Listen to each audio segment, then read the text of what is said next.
a sua semana bem informada, tá bom? E vamos começar então com o Francis Teixeira, porque essa informação é de agora, viu? O Supremo Tribunal Federal faz maioria para acatar mudanças nas bancadas dos estados. E tem gente perdendo, tem gente ganhando. E o Piauí está perdendo, quem conta é ele, Francis Teixeira.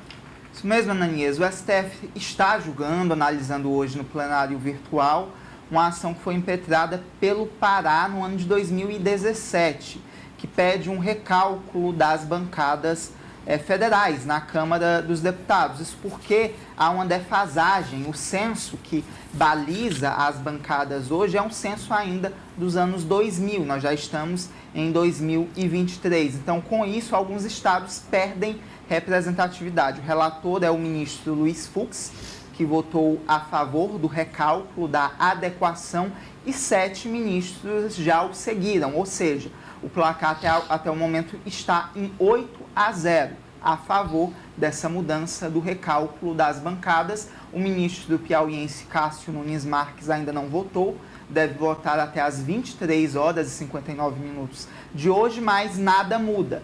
Já é uma decisão do STF consolidada e a Câmara tem até o ano de 2025 para aprovar um projeto modificando as bancadas. Piauí, que hoje tem 10 deputados federais, passará a ter 8 deputados federais a partir de 2027, e isso impacta também na Assembleia Legislativa, que deve perder 6 vagas. Já a gente traz esses impactos na Assembleia, mas para a gente avançar na decisão do STF, para você que está com a gente entender, o STF já formou maioria, e uma ampla maioria, são 8 votos a favor de quê?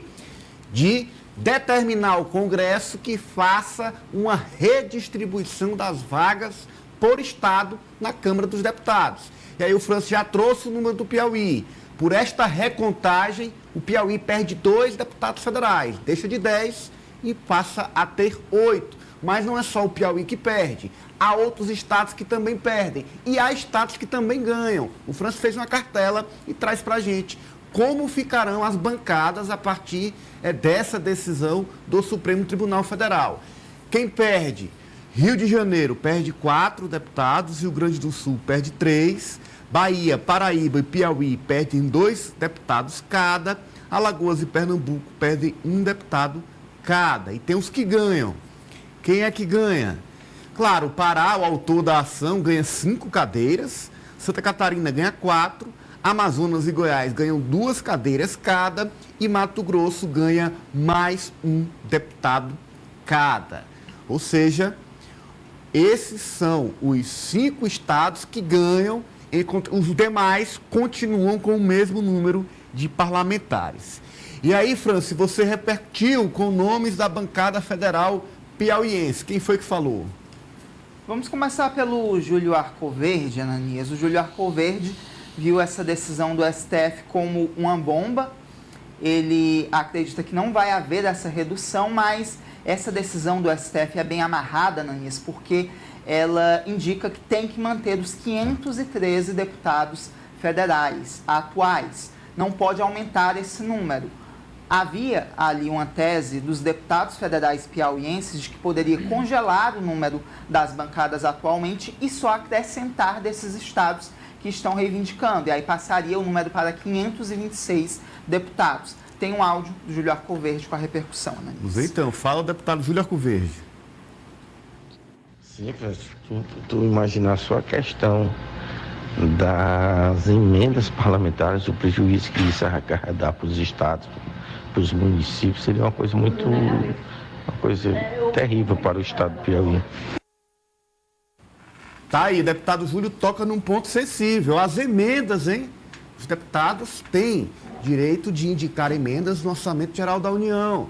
E aí, reduzindo o número de deputados, reduz-se o número de emendas e, a partir disso, o Estado deixa de receber recursos, recebe menos do que antes. A gente vai colocar no nosso debate ela, Cíntia Lages, ao vivo, direto de Brasília. Cíntia, já estamos aqui avançando nesta decisão do Supremo Tribunal Federal. Na verdade, já formou a maioria está avançando para que se confirme, de fato, esta redistribuição das vagas na Câmara por estados. Como é que está essa informação aí em Brasília, como foi recebida pelos deputados? A gente já trouxe aqui uma posição de um parlamentar piauiense, o deputado Júlio Arcoverde, reclamando e apontando um problema sério, a questão das emendas. Claro que tem gente reclamando, tem gente a favor, tem gente ali neutro, porque não vai mexer na sua bancada. Mas agora, isso que inclusive já foi discutido em outras questões, em outros momentos, essa mesma questão. Você acha que agora, a partir desse entendimento do STF, de fato, vai acontecer? Você que está aí em Brasília, onde a informação chega, eu queria que você trouxesse esse termômetro para a gente. Boa noite, Cíntia.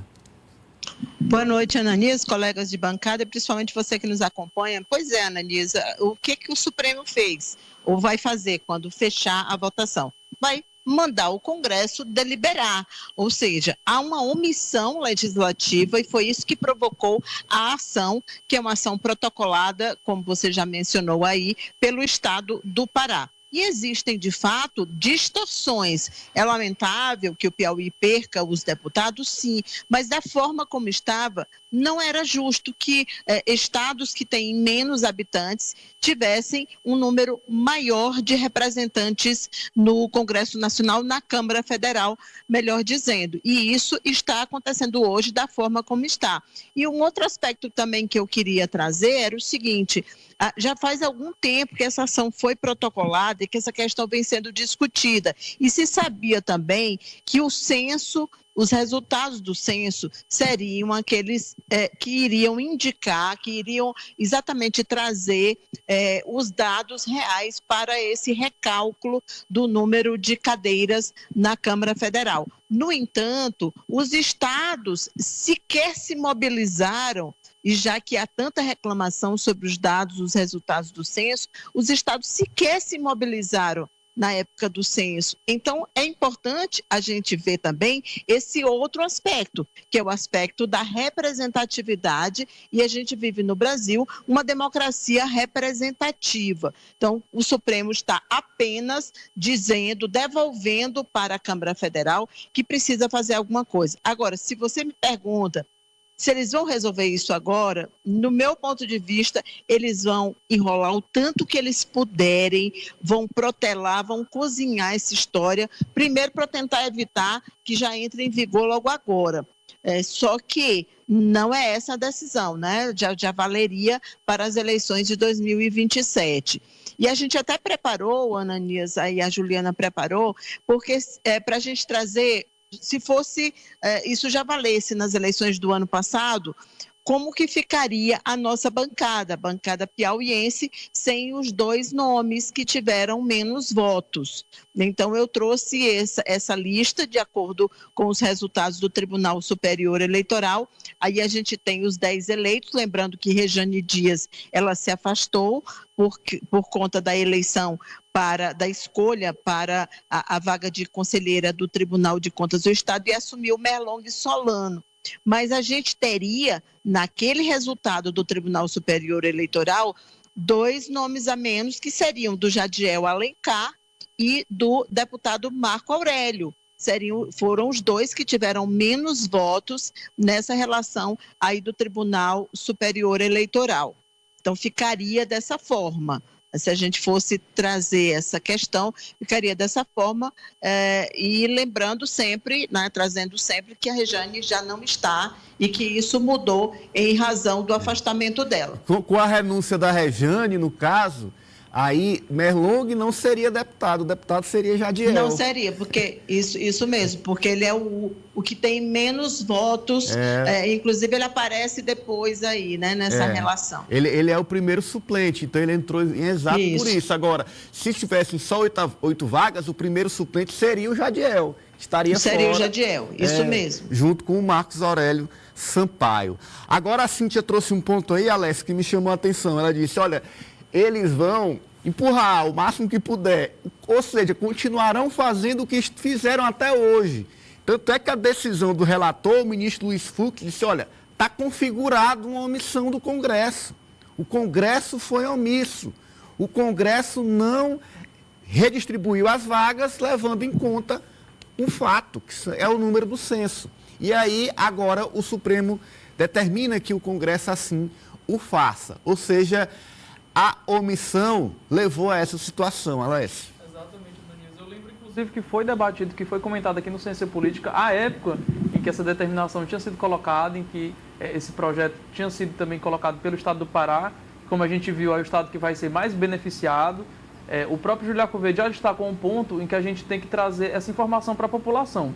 Quanto mais deputado um Estado tiver, mais recurso aquele Estado vai receber através das emendas parlamentares. E aí, trazendo para esse aspecto, eu chamo a atenção que o Nordeste, 5 estados do Nordeste perderiam parlamentares, enquanto nenhum Estado nordestino ganharia, né, uma vaga na Câmara Federal. Isso é preocupante, é uma região que ela já sofre com falta, muitas vezes, de recursos, inclusive de emendas parlamentares. Recentemente, a gente está tendo esse debate agora.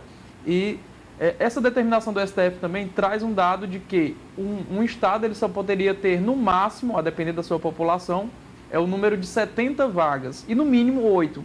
Então, o Piauí passaria a fazer parte de um grupo de estados brasileiros que teriam um mínimo de parlamentares possíveis, que no caso seria 8, Ananias. Então, realmente, é preocupante para o nosso Estado, tendo em vista essa questão das emendas parlamentares. Ananias, só pontuando que caso os deputados eles não aprovem esse projeto modificando o cálculo das bancadas até junho de 2025, caberá ao Tribunal Superior Eleitoral a definição das vagas por Estado.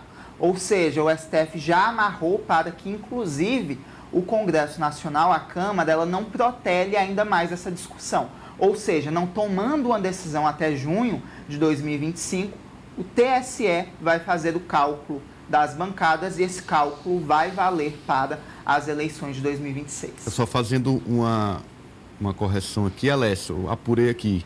O Ceará ganha uma vaga no Nordeste. Então, fica na região o Pelo estado que ganha uma vaga, o Ceará. Agora, Kátia, você traz para a gente a repercussão aqui na Assembleia, porque é proporcional o número de deputados estaduais ao número de federais. Perdendo 2 federais, perde quantos estaduais? Perde 4, né, Franci? 6. E aí a gente vê aqui, ó, 1, 2, 3, 4, 5, 6. Deputado Nerinho, que teve 33.695 votos. Deputado Doutor Vinícius, que teve 33.437 votos. O presidente, deputado Franzé Silva, que teve 33.090 votos. Aldo Gil, com 29.600. Doutor Gil Carlos, 23.805. E Evaldo Gomes, com 20.920 votos. Ficariam, se isso valesse para a eleição do ano passado, né? Ficariam de fora. O que acontece e dá o mesmo efeito da bancada federal, ou seja, redução também de parlamentares indicando emendas. O que é proporcional à representação. Participando com representatividade na Assembleia, ou seja... E alcançar